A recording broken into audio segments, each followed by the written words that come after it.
How to add new Samsung account to a Samsung phone. So if you just got a new Samsung phone or you are now a Samsung user and I want to add your Samsung account to your Samsung phone, then this video is going to walk you through how to do this step by step. So if at the end of this you found this offer informative, please don't forget to like and then subscribe. Now, to add new Samsung account to your Samsung device, all you just need to do is go ahead and open the settings app on your Samsung phone. On the settings page, locate sign in to your Galaxy and click on it. Then once you click on that, you want to create a new Samsung account if you do not have any. But if you have an existing Samsung account, go ahead and click on email or phone number.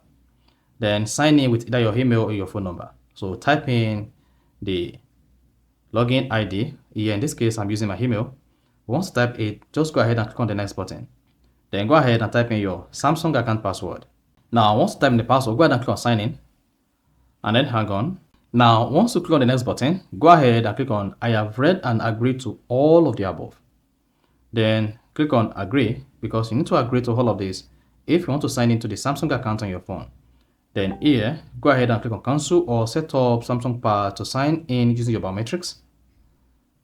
Then you should see your Samsung account signed in. Then you have successfully added a new account to your Samsung account. So if you found this offer informative, please don't forget to like and then subscribe.